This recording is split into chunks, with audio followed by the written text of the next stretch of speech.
My mother called my father Mr. Hunt for the first few years of married life.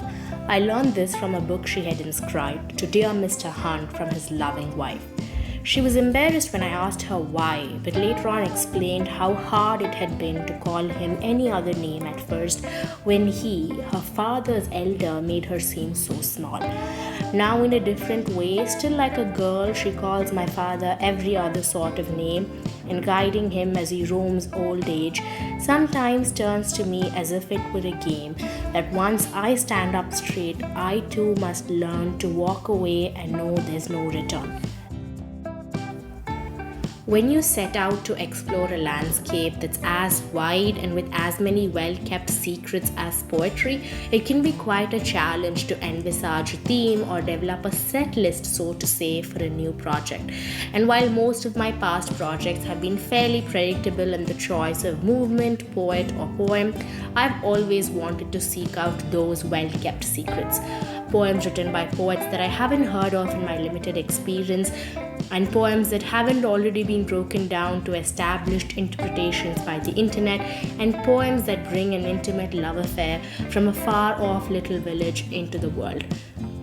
And I found that anthologies prescribed for academic study are often the best place to look, which is why we're here with a series called Songs of Ourselves. And I know all of that should have been said in the series trailer, but I find myself unable to scream my ideas from the rooftop until they've been vindicated at some level. This poem by Sam Hunt was vindication and then some. Sam Hunt is a poem from New Zealand, and while it wouldn't be right for me to speak to his poetic genius, I thought this excerpt from his interview to the Denizen magazine about his creative process was worth sharing. It's a strange process, and I still find myself astonished by it. It must be like the people who see birth all the time, like midwives. Most of them would agree with Ted Hughes in a poem he wrote about a birth, and in the last line, it's a wonderful throwaway line, he says, "Just another 10-toed, 10-fingered miracle."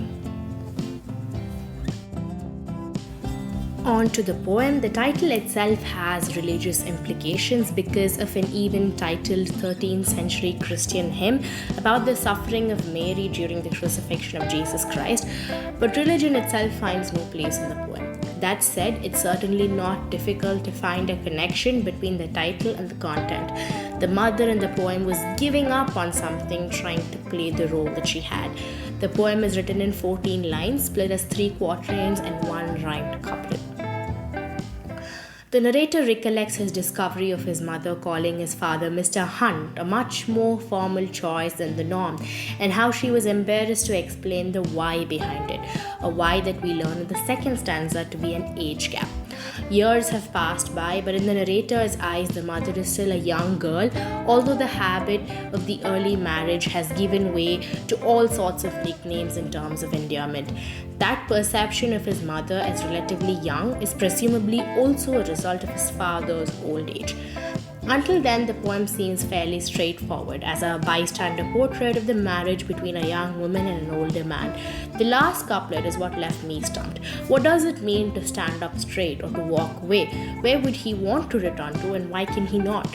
And while I've read a few interpretations that rely heavily on the themes of mortality and aging, I'd argue that there's also the idea here that once you've committed, for want of a better word, to something, there's no turning back from it.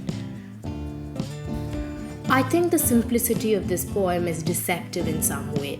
The turn of phrase, the scene, the structure all work together to tempt you into believing that this is some sort of tribute to a beautifully blossomed marriage.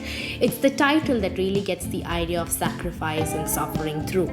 Too often, women are led to believe that to be married or to have a family of your own is to be responsible for someone, to take care of someone, even if that is at their own expense.